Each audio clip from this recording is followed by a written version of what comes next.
Hello and good day, Mom. I am Simona Sedik and I am the first reporter of Group 7. And now we're discussing about the performance-based test, performance tasks, and rubrics and examples. So performance-based test, to make it short, is a type of assessment that requires students to show and share their knowledge and skills. Meaning, it is where students show what they can really do by completing tasks, demonstrating skills, or solving real-life problems. So instead of just simply answering the questions on paper, students are asked to perform activities that can prove their understanding. So according to Brian, these kinds of assessment, the performance task, demonstrate skills, or solve complex problems, is a type of assessment that includes activities like creating portfolios, which is a collection of output of the students, where you can see the progress and the development of the students, and doing demonstrations, like you can ask your students to demonstrate in front what they have learned. One of the examples is like this one, the demo teaching, or you can ask your students to demo what they, like for example, in a pathway subject, you can ask your students to dance, to demonstrate what they have learned in that subject.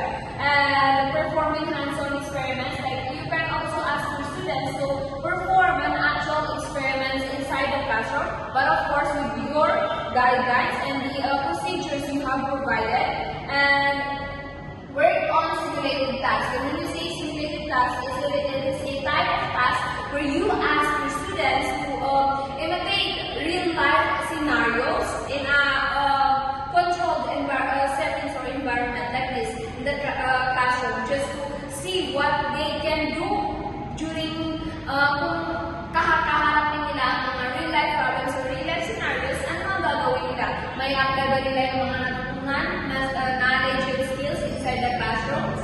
And so this assessment falls under portfolio assessment.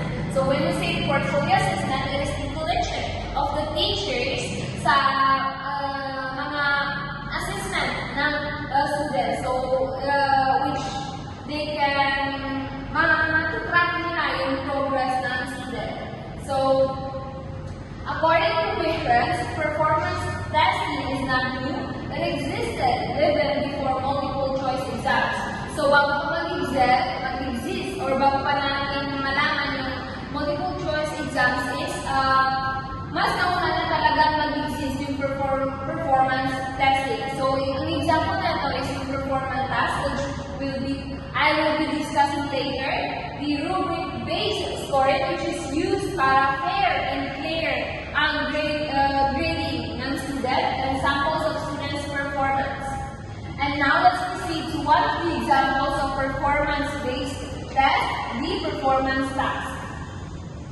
So, yes, performance task is a assessment, just like what I said ago, that requires students to apply their knowledge and use different skills to complete meaningful activities. So instead of just recalling and memorizing the information or memorizing what they have learned or answering through traditional tests like the paper and pencil test, they can use what they have learned in a real-life scenario or real-life situation. Ibig sabihin, it used the what they say, learning by doing. And performance task is supported by constructivism view, which is when an individual is connecting their existing knowledge to their existing experiences. So it's ibig sabihin, mahalaga talaga ang experience to make sure na that a students can really learn para makita na natuto talaga yung isang estudyante instead of just answering a test or multiple choice type of exam.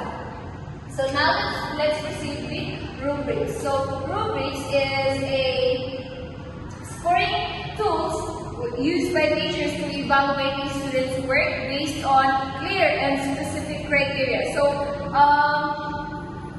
a rubrics provided a specific criteria para ma-identify ng student kung saan siya mag-focus, and also the rubrics or the rubrics is na ito yung ginagamit ng teacher para mas clear yung expectation niya sa kanyang student. So, in that way, malalaman ng estudyante kung saan sila mag-focus. So, rubrics are powerful because they are both helpful in teaching and assessment. So, they make, just like what I've said a while ago, they make expectations clear so students know exactly what their teacher is looking for. Just like ano ang ginagawa namin sa isang subject namin na kapag nagbibigay siya ng assessment is pinuprovide niya dun yung rubrics. So in that way, malalaman namin kung saan kami mag-focus. Like for example, sa the spot or the articulation of the words, nag-provide siya ng 25%. So doon kami mag-focus. So in that way, mas specific sa amin kung ano yung expectation ng teacher namin. So, for teachers, rubrics is, it makes grading more faster and efficient. So instead of writing long comments or giving a long feedback, you can simply like for example here. So this one is an rubrics for an invention report, which is nagpo-provide dito nag-base ang mga teacher sa mga invention or kung ano yung pinapagawa sa isang student. Like for example, kung pinapagawa mo sila ng isang project, then bibigyan mo sila ng the report explains the key purposes of the invention and points out list of these ones as well. So it's very understandable and self-explanatory.